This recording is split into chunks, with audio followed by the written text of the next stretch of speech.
Okay, we starting the recording part. You want me to start out with the song Freedom? No. Don't start out with that song. No, because we don't need all that. Did you start? Yeah. I'm waiting for you to put the glasses on so we can do the clap and then get started. Okay. Ready? Yeah. Okay, 1, 2, and welcome back to another episode, everybody, of Now and Then. Now and Then. We are going to be your host for today. I'm Michael on the 808. And I'm Willie J. We're going to be your two favorite professional fans for Boogity today. boogity. Bringing you the opinion nobody asked for, but we're going to give it to you anyway. That's how we roll. So today we have an interesting topic. He has the NFL draft that has happened over a few days. The past couple of days, I should say. 5 days. And each day is a round. So each day being that it is a round of people being drafted. We're going to talk about Shedeur Sanders being drafted. Hey, how surprising. I mean, because that's all been in the news. It's Shedeur. And before we get started, let's just say one thing. Like, comment, and subscribe to the channel. There you go. That right there. Now, there's one thing that's going to be missing in the very beginning of this when y'all see this, and that is we already know that Shedeur has gotten signed with the Browns. Okay, we just didn't put that in the video yet. But it was still a great thing to watch him do that. So what we're doing now is just listening to these guys talk about why they snubbed this guy and why they didn't choose him in the first and second round like everyone suspected that they should have. Yeah. So let's listen to them talk a little bit about what's going on with the draft. For day 3, rounds 4 through 7. Daniel, I throw to you your thoughts on night number 2 now that is in the books. A lot of movement. I mean, you saw teams kind of know what they wanted to shop for, and they moved around the board to make sure they could go get it. I love what the New England Patriots have done. I thought it was going to be a fascinating storyline to see the quarterbacks picked last year, what their teams would do this year to help these young guys. And, man, I'll tell you what, Elliott Wolf, hats off to you with the New England Patriots, Mike Vrabel and company. They've done a lot to help Drake May. It's been a good weekend. Whatever you think your evaluation is of a player, don't take that as the gospel because the league's going to tell you differently. Each one of these 32 teams has a different way of looking at a player, whether it's scheme fit, whether they want traits, whether they want production, size, you name it. So every time you think. Now, he's telling a lie. No, he's telling the truth. Well, when I say when he's saying that they're looking at him differently. Now, yeah, they do look at them because they're individuals. Yeah. But what I'm saying is they want to make sure that the people can catch, that they can run the ball, or that they can throw the ball, or so they can block somebody so somebody else can do the ball. So those are basically the only things you do in football. You either catching, blocking, or you stopping somebody else from getting it. So you still got to have an academic side because you got to be able to read plays, you got to know plays, you got to be able to remember plays. So that's another thing. Uh-oh. You got to make sure. But they already said he was great at all that stuff. See, but not every team looks for that. And that's what this guy's trying to say. I just, the guy just looked like he'll sell you out. That's all. You know something, they may tell you differently if it doesn't fit their team. That's the first go, but we had a number of quarterbacks go ahead of him. Yeah. Talk about Shedeur Sanders. I'm not trying to get you there, but that has been a big here on the desk without all of the information. Without all the facts. We haven't been in the rooms. We haven't met with them. You're hearing things second and third hand. There's not that many teams that really met with him and went deep into the process because. See, now he had to come back. There's a person that has to come back and justify what's been said on TV. The man just told you that all 32 teams are looking at him, and that's not the case. No. Only a handful of folks. Because only a handful needed quarterback. Yeah, like everybody. Only like 5 teams that needed a quarterback. Yeah, so you're gonna have ups and downs as far as what they want, and what they can get. Because what you can get might not be what you want, but it's easier to be able to train this person as opposed to who's over here. So I guess it all depends on, like you said, what the team wants to go to. Even though I agree with what you're saying, okay, the thing that kind of got me with all of this is the fact that, number one, you got to train the guy. So he coming in already with stats that tell you that he's got the ability to do anything that that should be done in NFL. He's got the ability to do it. We've been watching his film, so we know we've been watching him play the game, man. And by the way, I want you to know, I ain't no Raven fan no more. Guess who I am now? I'm getting ready to buy me some Brown gear. I'm going with my boy Shedeur, man. Not me. You gonna stay? You gonna stay with the Ravens? If I was born and raised there, I surely will. Oh well, I was born and raised in Ohio, so Cleveland is my people. You know, so, exactly. And Ohio State is too. But we'll just stick with Cleveland. Yeah, we'll just stick with Cleveland. Now, the one thing that these guys are not bringing up is the fact that, now he's going to mention it, that they think that some other stuff was going on. There are only so many teams that were in the quarterback market. My free advice to take it or leave it. My free advice is someone who's scouted the NFL and has been in these rooms.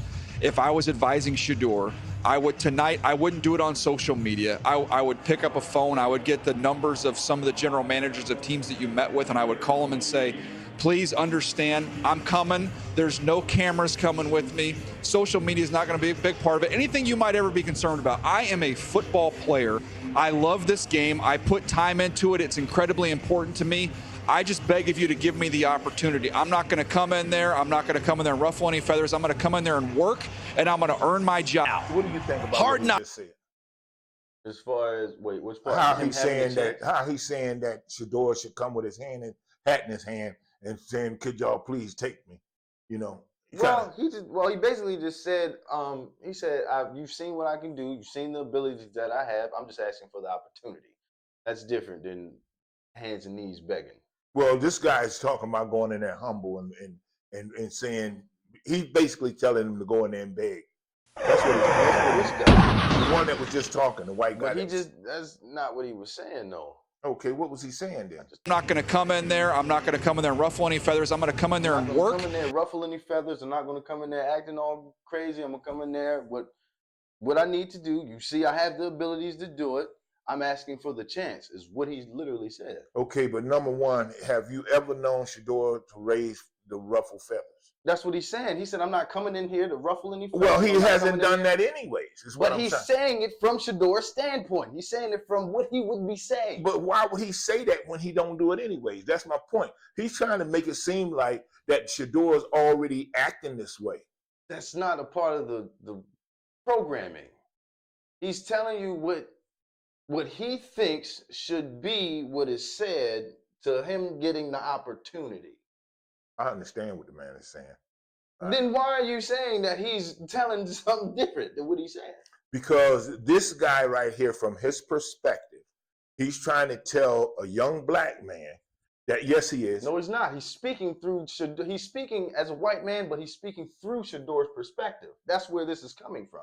That's why he's telling you what he's saying. He's saying that he would say. Yeah, I understand that. I got you on that. I understand it. But he's not telling them like anything crazy. He's saying, I'm not coming in here to ruffle any feathers. I'm not coming in here to bother anybody. Because if pull that first part of what he said up.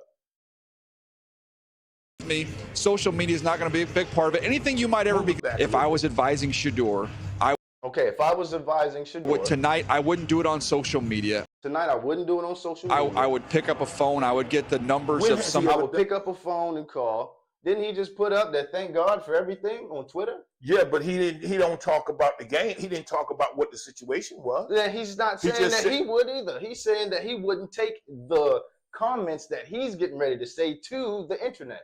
I would take it to a phone call to Shedeur Sanders. That's what he just said. If you're not listening to that, my bad that you can't hear the general managers of teams that you met with, and I would call them and say, please understand, I'm coming. There's no cameras coming with me. Social media is not going to be a big. Listen to what he's telling him. You're going strictly off the fact that you're thinking he wants to do it on social media. I would pick up a phone. I would get the numbers of some of the general managers of teams that you met with, and I would call them and say, please understand, I'm coming. There's no cameras coming with me. Social media is not going to be a big part of it. Anything you might ever be concerned about. Now, the narrative behind Shedeur Sanders has been what? That he has all this publicity behind him, right? And he does. All this celebrity. And I'm going to tell you right now that he's not going to bring any of that with him. But he can't help but to bring some of it because it's going to follow him. So I don't even know. But you can push that out. If you're the owner of a team, you'd have decisions to who comes in that room and who don't. You can tell them cameras not to come in there. Well, you can tell him that he can do that. I mean, so if that was a problem in the beginning, they should have just said, okay, we don't mind drafting you, but here's what we're going to tell you. We don't want none of this stuff right here to go on. Okay, but nobody said that, have they? We don't know. I'm saying these guys what has been said before this draft about Shedeur? That he's number 1 or number 2 pick. No, I mean everything besides that. The number one. What has been all the other things? That he's a great guy off the field, and that he's got a lot of manners. He knows the game inside and out. He's compassionate with the people that he played with, and he loved the game, and he loved his teammate, and he tries to do whatever he can to win. Okay, and then the narrative from the NFL to Shedeur has been what? You're black. Your daddy is rich. You've been rich, and you're spoiled, and you're a little spoiled child, and you think you're going to come in here and run amok like you did when you was in college when your daddy was in control. No. That's the problem is that Deion Sanders has a lot more credibility and pull to his career being great than they want to give him. So in order to hinder all of that, they can make sure that his son don't make it into the best teams. Well, we already know how this going to work out, okay? Because I'm going to tell you right now, he going to blow up. Simple as that. All right. Because, he is. No, I feel you, but we got to get back to this. A football player. I love this game. I put time into it. He's bringing his own crew in. I'm struggling with that one because every team is doing that now. This is a whole part of advertising it. I'd really love to know everything about it. I know where you're coming from. Go for it. No, I absolutely know. Because that is a narrative that's being talked about. I absolutely know right where now. you're coming from, because the thought that entered my mind tonight is, if I'm Shedeur Sanders sitting wherever you are right now, and this has not happened, you can't help but start to think it's personal. Like this people have decided collectively to come get me. And I can speak about that from experience. I've encountered a few things in my life where I started to think, oh, this is absolutely personal. You've come for me. It is a hard battle to fight your way through, especially when you are sitting there hurting and you know you're supposed to be picked by your talent and you haven't. So I wish you luck with that one, young man, because you're going to feel it. I'm not sure that's entirely true, but it's going to be hard for you to dispel that narrative until, as Joel said, you get that chance, get to the starting line and start to run your race again. I hope he gets that opportunity starting tomorrow. It's hard for us to see. We evaluate outside of these rooms, these organizations. We just evaluate players. And we watch tape and we evaluate their play on the football field. But a big part of the evaluation for these NFL organizations is the player and the person. And tonight for Shedeur Sanders, this is a time for some deep self-reflection, because his play on the field would suggest that he should already have been selected. I think we would all agree with that. Quarterbacks, their play on the field, probably doesn't warrant the selection over his. Said that his performance should have had him picked first. Well, in the first or second round, yeah. Right? Yeah. Yeah. Which he's right. But so you telling me all 32 teams, when they went through the first round, second round, third round, fourth round, all 32 teams now that passed over this guy, you're saying that they all felt that same way? Well, remember what we said earlier. Not all 32 teams need a quarterback. That's true. We did say that. Not all 32 needed a quarterback. Most of them need runners. They need offensive linemen, defensive linemen, free safety, strong safeties, defensive backs. You feel me? So these are all important things. Now, important to the quarterback, that offensive line. So if you can get a good offensive line, you just need a decent quarterback. And then I can, what? They still want me? Oh, okay. See how you hating now, see? Same thing with Deion Sanders. I have not seen you in any draft ever. Nor have I seen you in football equipment. When I walk around the house and ain't got on nothing but my undies, I'm drafting then. Play on the field. Now, having said that, was his play perfect? No. No, it wasn't. In those rooms, we don't know what these teams are thinking, so we're looking at it from the outside. By talent, this kid should have been long gone. Someone should have grabbed him and we do it. What exactly is it? Remains to be seen, remains to be found out by us on the outside. I don't know what the Sanders family knows or is hearing. I don't know what people are telling them or not telling them. I just know that if I'm that young man right now, Joel, it's almost impossible to feel that it's not personal. Here's my thing, though, Joel. The point, and I'm gonna double down on what you said. Yeah. It can't be public. No, it cannot be public. This has to be quiet, and it has to be humble. Well, if you've noticed, the cameras were not on. What you doing in public? But yet and still, now you want to screw me out in public and make me look like a fool and make me and my family look like a fool. You want to do that publicly, but now these guys thinking that I should go back and say, hey, look, on a sneak tip. No, they can't handle it. So that's why he's saying to do it like that, because he knows his people. He know they can't handle if they got back what they giving out. Because they got the money. So they figure, hey, we treat you any kind of way we want to because we own the team. But anyhow. In the house tonight. I think that was wise. Okay. And again, just listen.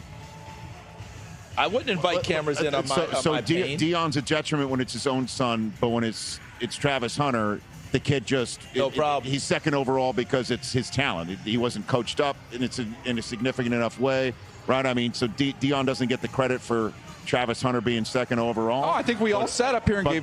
See, and there's still a 50-50 here at this table, y'all, because the two people in the middle are against everything.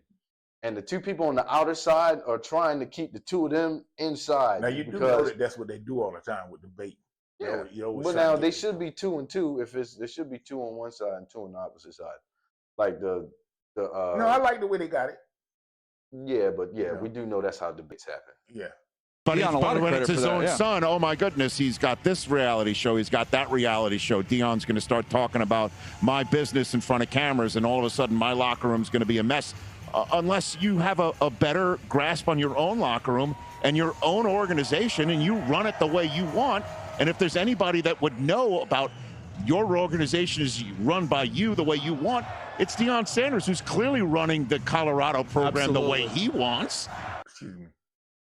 He is. He's running it like he want to, ran it like he want to, and got people like Travis Hunter and Shedeur into the NFL draft. Like, that is not something lightly to take, y'all. Like, the reason he's undrafted. But you don't understand that. I didn't think about. That's crazy. I didn't think about it like that, but I'm gonna tell you.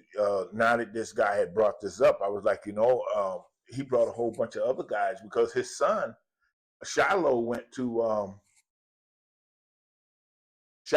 some other team, the Cardinals, I think it is. Yeah, I think Shiloh went to the Cardinals. And that's actually not a bad fit for him. That's pretty. And then he was talking last night. He's like, man, damn, if they treating you like this, he said they gonna drag me through the mud. And they are, man. It's just but see, he didn't have the same publicity. They don't push Shiloh as much as they push Shedeur in the media. Don't. No, because there's a reason why, I think. Yeah, because every time he says Shedeur, every time Shedeur comes over, because it's Shedeur. Yeah. It's not just Shedeur, it's Shedeur. But Shiloh, whenever you see Shiloh acting the fool. And Shiloh wild though, for real. But Shiloh is. He's like your wild child, man. Shiloh is him. Shiloh is Deion Sanders. Oh, yeah. Like, he just didn't get the name. Yeah. Like, he's just not He's junior. more like Deion than. Yeah, he's just not the junior. He's just. I see more Deion in Shiloh than any of them. But he talks about. That little girl crazy too. I can believe that. She crazy too. I mean, for real. But she can hoop though, man. She got a mean jumper. It's nice. She's like that. She like 5. Well, you figure all his kids probably can do something. They better. I say, if you Deion Sanders, my children better be doing something. Yeah. Okay, they ain't got that. Even if it ain't athletic, you need some talent of some kind, somehow, some way. I know people out there that don't do nothing. But you should shine. And whatever my children do, I would like for them to shine a little better. But that's the thing. You want to just make sure that your children are have something that they're interested in. Because if you just walking around life, just not knowing nothing, not wanting to do nothing, just as the wind blows, you go with it. I'm gonna tell this. This is gonna sound a little crazy, but I'm gonna tell you why I'm gonna say this to explain something he just said. And that is, sometimes you have to show people that there's other things that they should be doing. Yeah. Oh my gosh. Okay, I'm glad you said that. Okay, go ahead. Go ahead. Finish your story. So I knew a guy. He was a special need guy. He was a teacher for special need kids, and he would say that some of the kids would use white feces. He said, but what he did to stop them from doing that is he brought in some paint and said, "Now look, you can only get one color with that, but look at all the colors you can get if you use this." He said, and they looked at that and they were like, "Well, yeah, because all they really want to do is paint." But it's just what they have at their disposal with color, just so happens to be excrement. Yeah. That's one word for it. Excrement is the best way. Okay, but go ahead. No, but some people, like he's saying, some people you have to teach other things to. I don't understand. I'm gonna only say this because I've been thinking about this for a minute. There's a person that I know personally, okay, and she does not have any interest in anything. She don't have a hobby. She don't have things she likes to do besides just like talking. But I'm like, but there has to be something at some point that you wanted to do, like anything. Like let's just say you wanted to drive, right? Let's just say you wanted to drive. Let's just say the getting to the driving point was that goal. She don't know nothing. Brother, you'd be surprised how many people are out there that just like that. Don't want to do nothing, don't even know. And I'm asking like, there's a lot of people. You like to do? This is why it's good to have people like ourselves around, because we influence and inspire people to do things because they look at us and say, well, if they can do it, we can do it. And that's true. Yeah. Any regular person can be a celebrity. Yeah. Because they all started off regular people. They're all just like us. They're just a little bit further off. They just got a job that allows them to be more seen and make a lot of money if they're good at it or if they treat them right. That too. You know, because a lot of that nonsense go on in Hollywood. Ain't it? Hollywood. Ain't it? Yeah, man. Ain't it? Now, what was you going to say? Because you said that you was going to That's what I was going to say. That I know I was going to mention names and stuff, but no, you don't need to do that. At this moment, I don't really feel like talking about her. No, but I had a lady tell me, she told me that, and she was working, she was a manager for one of the schools. And she told me, she said, there ain't nothing else I want to learn. She said, I know everything I need to know. Like, okay. Well, for some folks, that's enough. There ain't nothing you can tell them when they like that. Go ahead and run this so we can get through this. At this point is because of the person that sat with those teams. Okay, hold on. Last thing I'm gonna say, and then I'm gonna roll it again. I gotta go back to show this point though. Now, let me just ask a question about this helmet. Okay. Because of the person that sat with those teams and did not, for whatever reason, gel with them. And that's the self-reflection, because this process is all about selling yourself and trying to put yourself in the best possible position to go as high as you possibly can. And throwing nothing but straight touchdown. And still they keep saying, well, he don't have a strong arm, you know, and you know he got little hands. And he's slow in the background, and he don't know how to play in the pocket, and he stays and he holds the ball too long. Okay, right. See, but for all of that, Joe Flacco. Joe Flacco don't know how to scramble well. He was good at throwing the ball very far. That was about it. No. He was good at throwing the ball far. He couldn't remember plays. Hold on. He was good at throwing the ball far only if he could stay in the pocket. If he got outside the pocket, he could, I say he throw it with two hands. Okay. You rush him if you want to. You come in, I ain't got the ball no more. He gonna give it up to somebody. And I heard him say, you can do what you want with the women and children, just leave me alone. Just leave me and the team alone. Yeah, that's all it is. Joe Flacco has now honestly the boy wasn't bad. At what? In college he was good. No, he's pretty good, man. He just gave us a run for our money. That's all it was. Joe Flacco and Bill Condon. No, hell no. Billy Cundiff don't deserve no contracts ever again in life, never. He don't need to do nothing. Well, he couldn't kick. He couldn't. Yes, walk, he could. He couldn't kick. He could kick. He could no. He could kick. He couldn't kicking is when your foot contacts with the ball. Well, I mean, his was. I seen him kick and the ball go behind his head. That's a good trick. Everybody couldn't kick like that. He kicked the ball so hard to the left. The wind tried to correct it and it couldn't. He kicked the field goal so far out of its position that the wind couldn't correct it, and it was windy that day. What is going on? Look, he actually kicked in the wind. And he had, like, the wind was blowing like across. And so all he had to do was kick out to the right a little bit more, and the wind would have took it in. He kicked so damn far. He kicked so far out there. I'm like, wow. When the wind hit it, the wind couldn't do nothing with it. The wind took it above the field goal. Yo, he kicked it above the field goal, over the net, into the crowd. Go to win. But it didn't go past the uprights. It didn't go in between them. It went just. I mean, it was just like he was. Billy Cundiff, if you out there, don't kick nothing else. You know, don't kick a beat. Don't kick a rhyme. Unless it's a can. Don't kick a can. You might kill somebody. Yeah. Let's not do that. You kick a can, kill a squirrel. Let's not. Yeah. Billy Cundiff, sorry. Yeah, we say. And then had the nerve to give him a good number like 5. But see, Matt Stover was our best. But here's the thing: how many times was he on the team? Just at once. On our team? No, he was just on our team. But then after he left us, how many times was he on teams? Just like Flacco, he only got 3 teams. Flacco been on what, 3 different teams too? No. He's on the Jets. No. Yeah, you're right. Because he went to the Broncos. Yeah. After the fact, but we wasn't gonna pay him no more money for him not going. Well, they had already paid him all that money. That was when he went for the Super Bowl. Yeah. But when we seen that next year he wasn't gonna go and he barely made it to the playoff, they was like, okay, Joe, you got another year. We're gonna cut you loose. So what they do? They cut old Sleepy Joe loose. They cut old Sleepy Joe loose. Man, I mean, I'm gonna tell y'all something. Flacco was 6'5". He could throw 100 yards. Throw a full football field. Yeah, he could throw a full, accurate.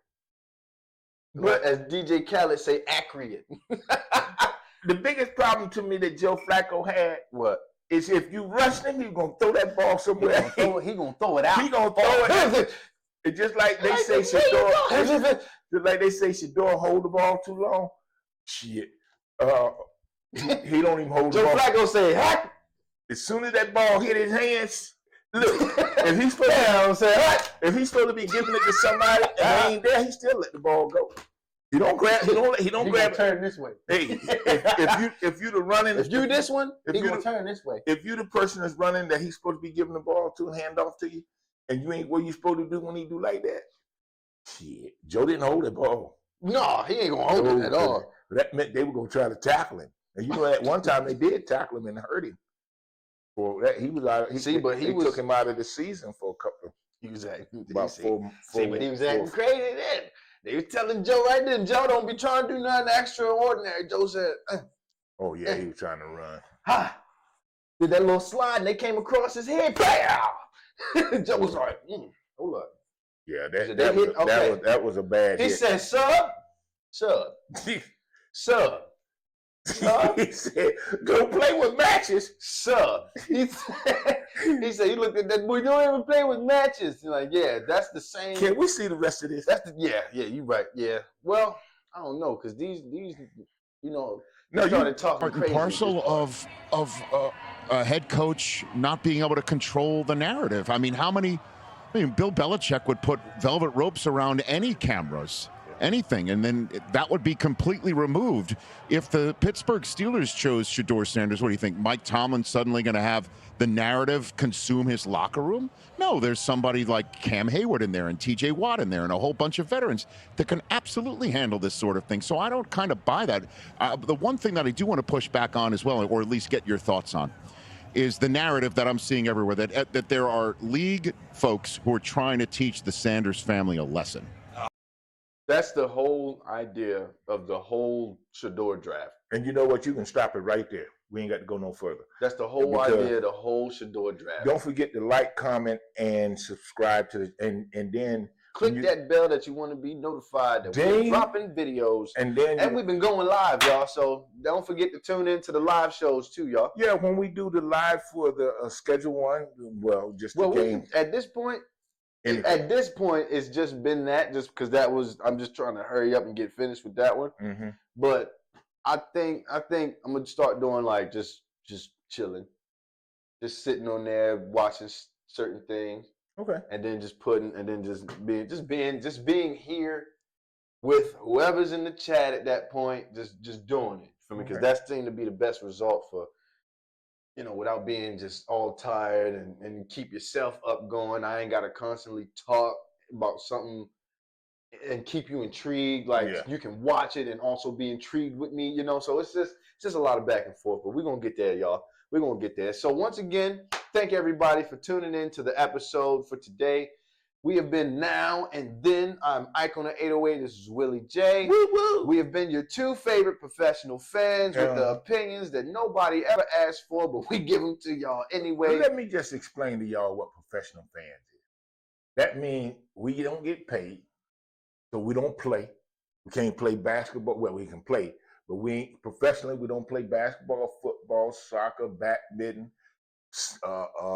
What's that thing? Tennis, skiing, snowboarding, none of that. But we can sell backgammon. But we can tell y'all how it's supposed to be done.